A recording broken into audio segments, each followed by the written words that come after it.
keluarlah konteks inner child gitu, bahwa ada sisi kekanak-kanakan kita di mana di dalamnya mungkin juga ada masalah-masalah, trauma-trauma yang memang kemudian dalam konteks psikologi juga dikenal hal tersebut dan memang bisa terlihat dalam tampilan perilaku intergenerational trauma yang ternyata diturunkan dan kita lakukan kayak gitu. Ya sebenarnya itu kita nggak sadar. Sebenarnya tanpa sadar kita. Karena apa? Karena otak kita ini punya jejak-jejak ingatan dari masa lalu dan ketika tertanam dalam unconscious kita, alam bawah sadar kita, itu kemudian bisa tampil dalam perilaku-perilaku kita, entah kita sadari atau nggak kita sadari.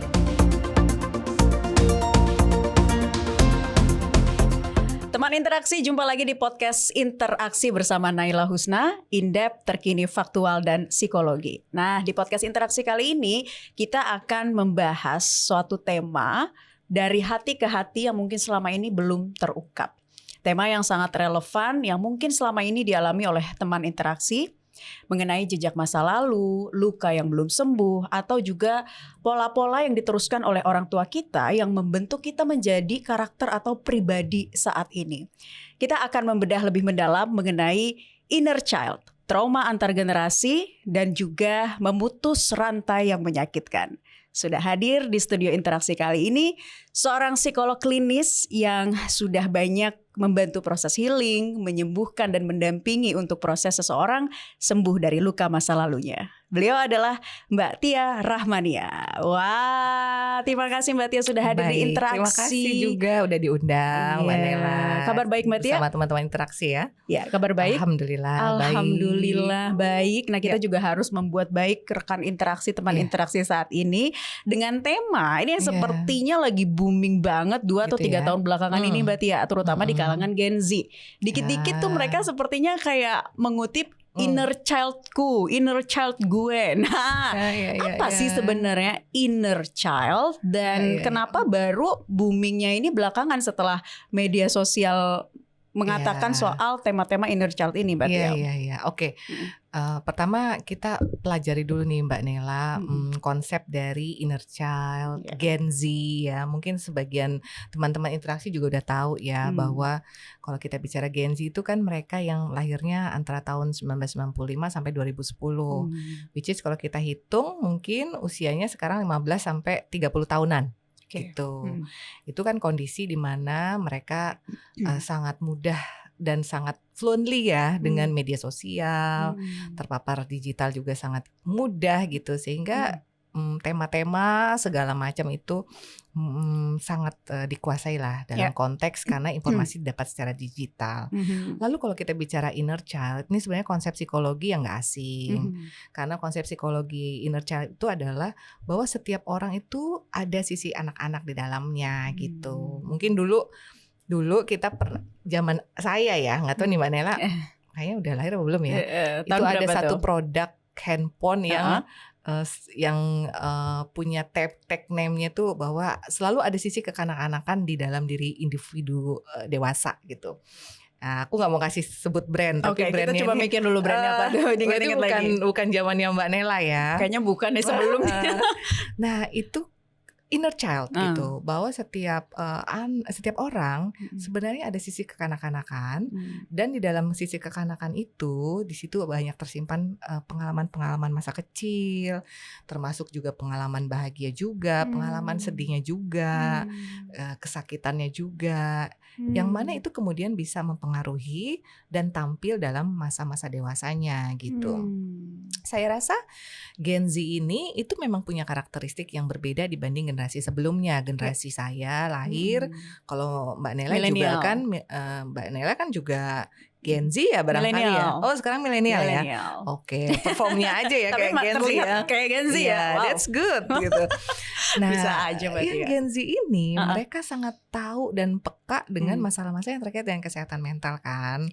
Dan kemudian mereka juga cari sendiri, eager untuk mencari ini apa sih yang terjadi dengan diri saya itu apa. Dan keluarlah konteks inner child gitu, bahwa ada sisi kekanak-kanakan kita di mana di dalamnya mungkin juga ada masalah-masalah, trauma-trauma yang memang kemudian dalam konteks psikologi juga dikenal hal tersebut dan memang bisa terlihat dalam tampilan perilaku gitu. Contohnya Mbak Tia, masa kecil yang nggak kelar. Nah, yang dikaitkan dengan inner child yang negatif gitu ya, katakanlah dari pola relasi hubungan antara anak dan orang tua, itu seperti apa Mbak Tia? Jadi ketika kita berada dalam suatu hubungan pengasuhan dengan orang tua itu kan nggak selalu sempurna, dan kita juga tahu bahwa menjadi orang tua itu nggak ada sekolahnya gitu. Ditambah lagi mungkin juga pengalaman-pengalaman si orang tua tersebut ketika dia diasuh ya, yang kemudian tanpa sadar dibawa ke bagaimana dia mengasuh anak-anaknya. Kekerasan dia tampilkan, tekanan dia berikan, di mana masa-masa anak seharusnya menjadi masa-masa senang, penuh permainan, tapi karena orang tua menuntut, memberikan tekanan, itu ditangkap sebagai satu bentuk tidak menyenangkan yang kemudian menjadi satu hal traumatik misalnya, kan begitu. Atau juga orang tua yang memang punya tekanan di dalam dirinya atau juga punya masalah dalam dirinya, dia tampilkan dengan kekerasan dalam hubungan dengan anak, fisik, emosional, psikologis, verbal. Nah itu kan kemudian dijadikan satu pengalaman yang tertanam. Jadilah satu hal yang membuat anak itu yang kemudian menjadi dewasa trauma, terbawa terus tuh sampai dewasa gitu. Ya, jadi pengaruh pola asuh dari orang tua juga. Bisa. Dan karena kan zaman dulu tuh nggak kayak sekarang ya Mbak Tia. Sekarang kelas parenting tuh udah banyak banget bisa diikuti oleh orang tua. Ada kelas pranikah juga sebelum memutuskan untuk menikah. Tapi kalau zaman dulu tuh kan ya saya juga ngerasain nih Mbak Tia, didikannya tuh VOC gitu. Ya, didikan keras gitu ya. Tapi anaknya jadi disiplin. Nah, tapi ada hal-hal yang juga membuat luka dari didikan mungkin ya, hasil dari masa kecil yang itu tadi dalam tanda kutip nggak kelar. Nah itu biasanya contoh-contoh spesifiknya tuh seperti apa sih Mbak Tia? Oke, tapi sebelumnya saya tertarik nih untuk kita gali lagi ya terkait kenapa sih sekarang Gen Z juga relatif rentan gitu ya dengan konteks inner child. Jadi sebenarnya bolehlah dikatakan pola asuh itu membuat mereka membawa pengalaman-pengalaman tidak menyenangkan, masa kecil yang traumatik dalam langkah-langkah kedewasaannya ya. Hanya boleh dikatakan faktor media sosial digital itu juga mempengaruhi. Kenapa? Karena ketika dia terlemparkan atau mendapatkan isu tersebut, kemudian dia jadi komparasi juga dengan orang lain gitu. Orang lain punya pengalaman yang berbeda dari saya, orang lain bahagia, orang lain punya hal-hal yang saya nggak dapatin waktu kecil. Itu juga makin memperlebar luka gitu, memperdalam luka. Gambaran gitu. Sosok yang sempurna lewat paparan media sosial. Yes gitu. Atau kondisi anak-anak sekarang yang begitu bahagia, yang kemudian dia refleksikan, kok saya nggak dapetin tuh waktu kecil lalu gitu.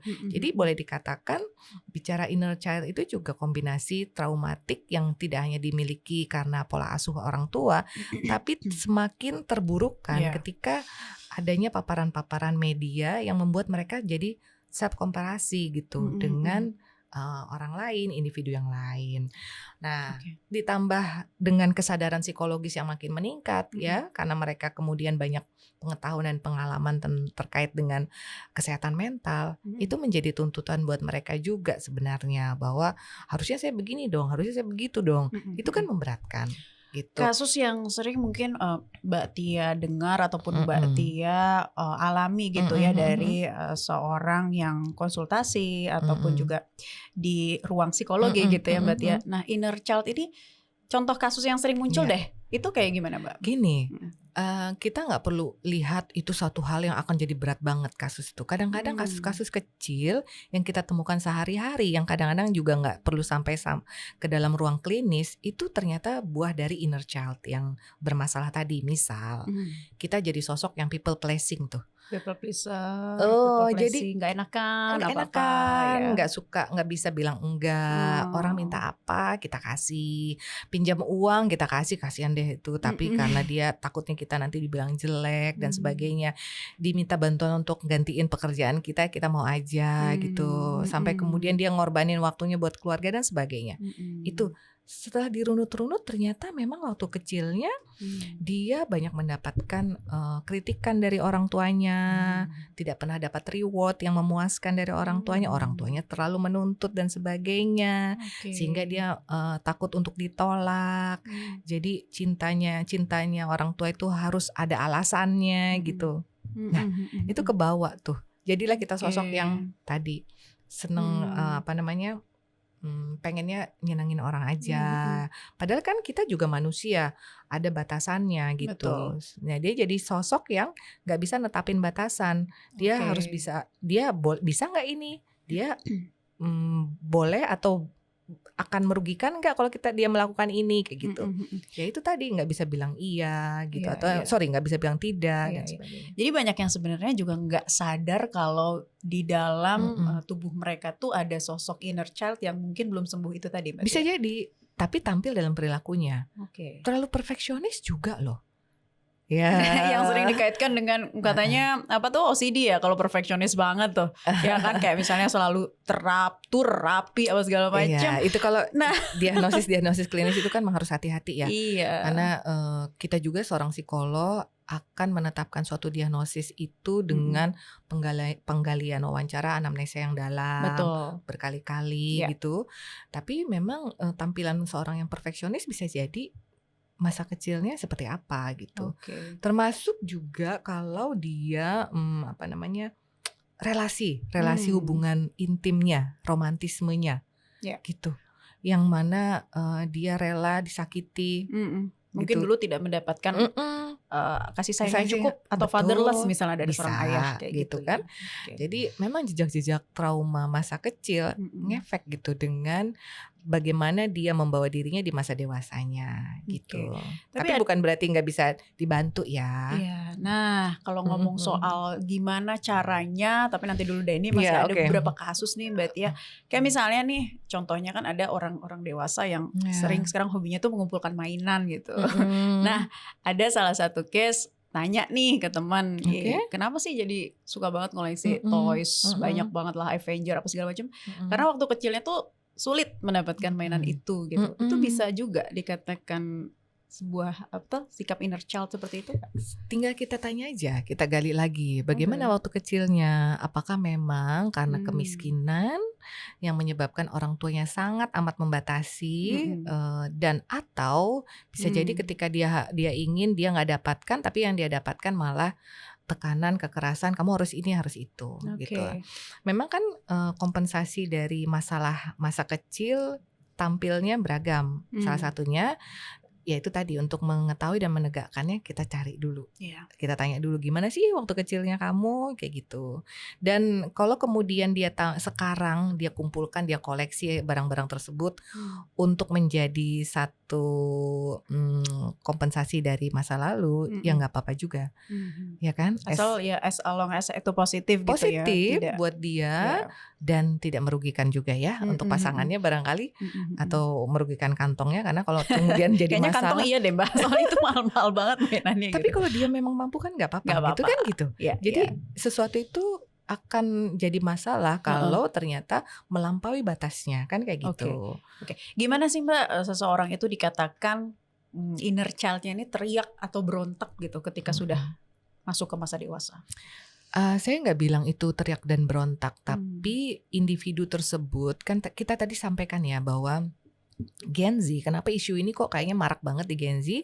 Karena Gen Z itu sudah sangat adaptif, fluently banget dengan media sosial. Semua isu yang ada di media sosial itu menyebabkan mereka mencari tahu tentang masalah kesehatan mentalnya, yang menyebabkan mereka sangat concern terkait kesehatan mental dibandingkan generasi sebelumnya. Tapi itu kemudian menimbulkan efeknya adalah dia bisa jadi saat komparasi dengan orang lain yang tampil di media sosial tersebut, yang menyebabkan luka itu jadi makin dalam. Nah, ketika luka makin dalam itu kan perlu penyembuhan gitu. Dan penyembuhan itu tampilnya tuntutannya macam-macam. Ya itu tadi mungkin yang salah satu tadi dia harus konsultasi untuk mengatasi masalah perfeksionisnya, atau dia konsultasi masalah kok dia takut untuk putus dari hubungan yang jelek dalam romantisme, iya toksik gitu kan, karena sudah sangat merugikan buat dia gitu. Nah itu yang bisa kita katakan bahwa oke, dia butuh dibantu, dan mungkin dia memang karena efek dari inner child dia yang sangat rentan dan memang harus dibantu lebih jauh lagi gitu. Nah di situ. Nah berarti sebenarnya kalau seseorang itu balik lagi ya, ini kita benar-benar harus merasa butuh untuk konsultasi ketika memang dirasa ini hal yang butuh psikolog, butuh profesional, itu nggak apa-apa ya Mbak Tia ya, karena banyak Gen Z juga nih dari mulai belajar konten segala macam tapi akhirnya self diagnose. Nah itu yang nggak boleh ya Mbak Tia ya. Sangat tidak disarankan. Lalu tanda-tandanya kalau seseorang ini masuk ke dalam kategori yang belum selesai dengan inner child-nya tuh gimana sih biasanya Mbak Tia? Ya, ketika Anda kemudian merasa bahwa itu sampai pada titik ya, itu merugikan dirinya, tapi dia nggak sadari. Ya kan, itu bisa contoh ya tadi perfeksionis banget sampai kemudian dia jadi psikosomatis. Paham kan psikosomatis, di mana kondisi berlebih, kecemasan itu salah satu efeknya. Tapi kalau kemudian tubuhnya rasanya kok saya pusing banget, saya kayaknya mah banget gitu ya, jantung berdebar dengan kencang, tapi diagnosis dokter tuh nggak ada masalah gitu. Oh ini kemungkinan psikosomatis nih, salah satu masalahnya gitu. Terus yang lain lagi adalah pertama adalah merugikan dirinya sendiri itu tadi itu. Plus nanti kalau lebih jauh adalah merugikan orang lain juga ya. Seperti tadi kan contohnya boneka atau mainan ya, mainannya ternyata kemudian kosnya gede, dan sementara urusan keluarganya belum tertangani. Nah itu dia tuh, impulsif berlebihan takutnya ya. Nah banyak juga nih Gen Z yang bilang mereka tuh ingin memutus trauma dari orang tua mereka. Bisa nggak sih Mbak caranya dilakukan itu seperti apa sih? Intergenerational trauma yang diturunkan ya. Artinya efeknya itu karena masalah kekerasan ataupun hal-hal yang tidak menyenangkan yang tanpa sadar diturunkan kepada generasi yang lain yang sesudahnya. Contoh, pada saat kita diasuh gitu ya oleh orang tua kita yang zaman VOC itu misalnya ya. Dan itu nggak menyenangkan banget buat kita kan. Kalau kita nilainya jelek, kemudian kita dipukul misalnya, atau kemudian mendapatkan kata-kata kasar misalnya Mbak. Ya itu misalnya ya. Tapi kemudian kita sebenarnya sudah bilang bahwa saya nggak pengen begitu sama anak kita. Ternyata ketika kita punya anak, tanpa sadar kita melakukannya. Anak kita seperti itu, kita keluarkan kata-kata kasar, itu kan juga kekerasan ya, walaupun tidak fisik gitu, tapi psikologis. Atau kemudian ketika kita punya orang tua divorce karena masalah kekerasan dalam rumah tangga, kita nggak pengen begitu, tapi ternyata dengan pasangan kita lakukan hal yang sama gitu. Nah itu kan intergenerational trauma yang ternyata diturunkan dan kita lakukan kayak gitu. Ya sebenarnya itu kita nggak sadar. Sebenarnya Mbak, tanpa sadar kita. Karena apa? Karena otak kita ini punya jejak-jejak ingatan dari masa lalu, dan ketika tertanam dalam unconscious kita, alam bawah sadar kita, itu kemudian bisa tampil dalam perilaku-perilaku kita, entah kita sadari atau nggak kita sadari. Nah itu. Nah Mbak Tia, bagi Gen Z nih yang sudah terlanjur kena trauma antar generasi, tapi kemudian ingin memutus rantai trauma itu, pola-pola pengasuhan orang tua atau parenting seperti apa sih yang bisa diterapkan oleh Gen Z yang baru mulai mau jadi orang tua? Menarik ya. Gini ya, it's not easy to be a parent. Kita sadarin dulu itu. Menjadi parent, menjadi orang tua kan nggak ada sekolahnya. Kemudian day by day itu adalah pembelajaran, yang gitu. Tapi kita punya cerita masa lalu yang kita tahu bahwa itu kita nggak pengen terapin gitu. ke anak-anak kita. Bukan cuma karena kita merasa itu nggak nyaman sehingga menimbulkan trauma, tapi secara pengetahuan karena kita belajar entah itu dari media sosial atau dari kita sendiri adalah seorang educator barangkali atau segalanya, itu nggak akan memberikan efek positif buat anak kita. Berarti ada konteks kesadaran dan logika. Nah, itu pasti akan membuat kita menjadi orang tua yang berusaha baik ke anak-anak gitu. Anda dalam posisi memiliki trauma masa lalu, tapi Anda memiliki keinginan dan kesadaran untuk menjadi good parents. Itu sudah sangat baik menurut saya. Gitu. Tinggal willingness Anda untuk terapkan dan terus belajar. Jadi nggak malu tuh untuk konsultasi misalnya ketika kondisi emosi lagi berada dalam masalah gitu. Mengambil jarak dari anak ketika kondisi emosi kita meledak-ledak atau nggak nyaman dan sebagainya itu bagus. Sehingga kita akan hadir kepada anak kita ketika kondisi emosi kita tenang. Gitu. Jadi dihilangkan sepenuhnya mungkin nggak bisa, tapi bisa dikontrol. Bisa gitu. Kan tadi prosesnya adalah dia menyadari, kemudian dia paham dan dia menggunakan rasio logikanya karena dia belajar, dia dapat pengetahuan dari berbagai sumber dan dia mau untuk menjadi good parents. Nah, dia terapkan gitu. Ada salahnya nggak apa-apa, karena itu bisa kok nanti diperbaikin lagi, ya. Beda dengan orang tua kita dulu, mereka nggak pernah tahu bahwa itu dia salah gitu. Tapi kita udah lebih baik karena kita tahu, oh ini salah nih yang saya lakukan.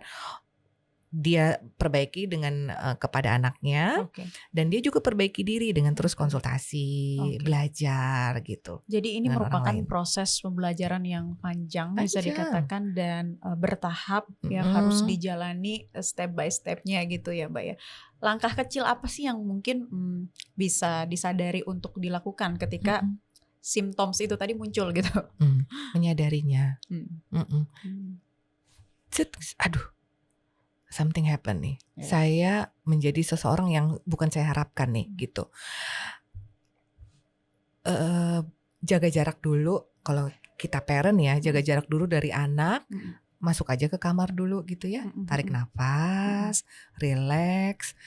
Kemudian berpikir bahwa saya harus tenangkan diri.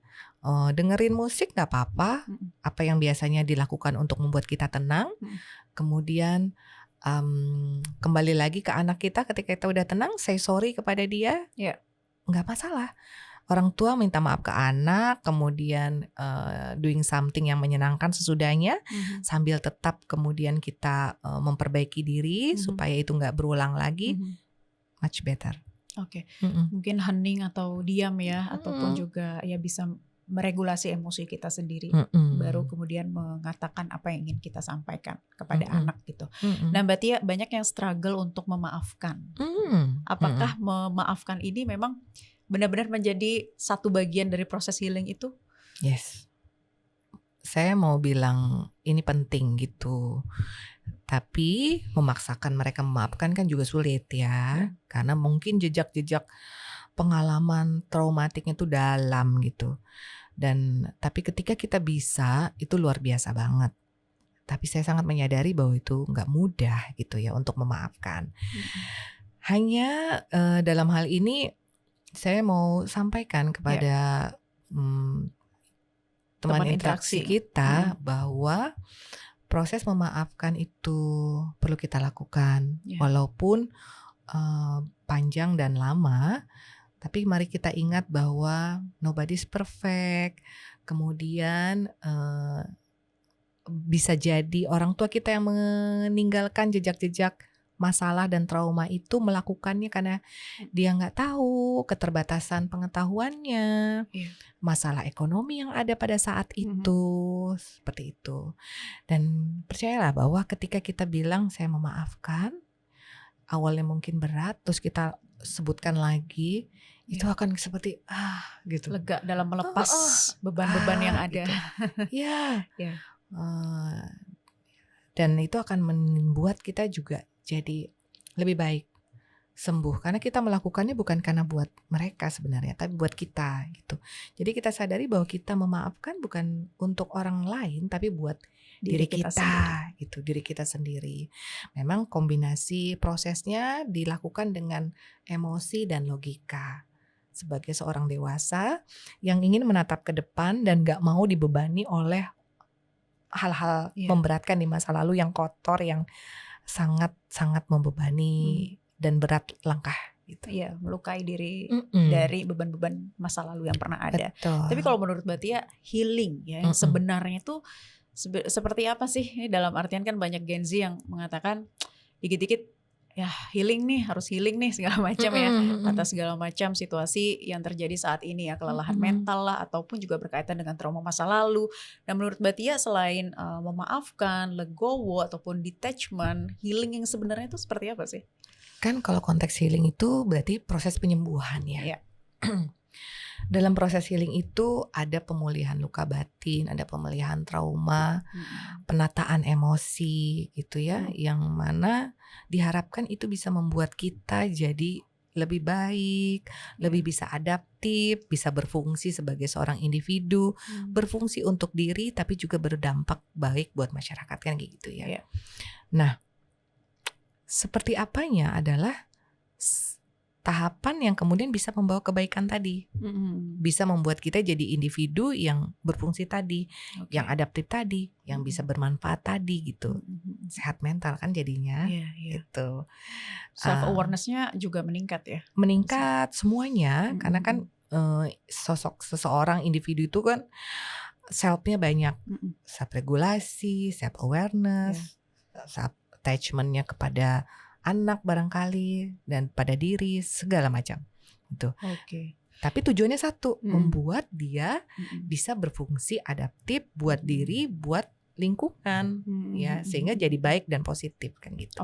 Berarti ya terakhir deh pesan untuk mereka yang mungkin saat ini merasa lelah, merasa sudah tidak ada harapan, katakanlah seperti itu ya, mungkin karena trauma masa lalu dan ingin menyembuhkan diri sendiri. Apa yang ingin Mbak Tia sampaikan?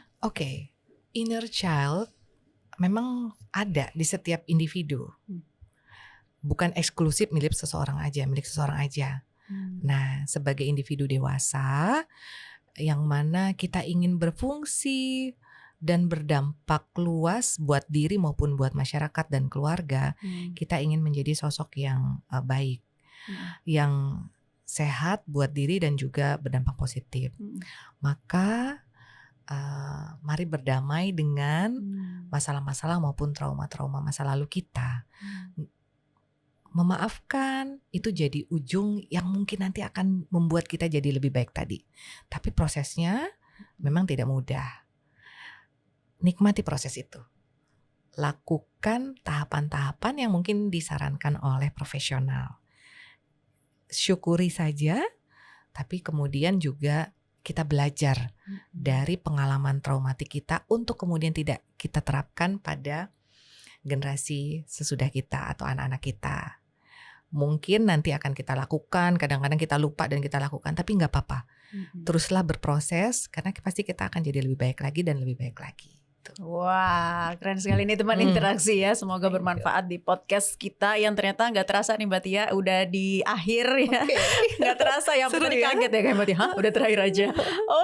Baiklah itu ya teman interaksi kita. Jangan ragu, jangan malu untuk bisa mungkin mengungkapkan apa yang menjadi permasalahan di dalam diri kita kepada seorang profesional, tentunya mendapatkan support system yang baik, terus belajar, terus berproses untuk menjadi individu dan diri yang lebih baik lagi untuk kita ke depannya. Terima kasih teman interaksi sudah bergabung di podcast interaksi kali ini dan Mbak Tia Rahmania. Makasih. Thank you Mbak Tia. Next mau ya diundang lagi ya. Dengan senang hati. Makasih Mbak Tia. Kita say goodbye untuk teman-teman interaksi. Bye. Sampai jumpa.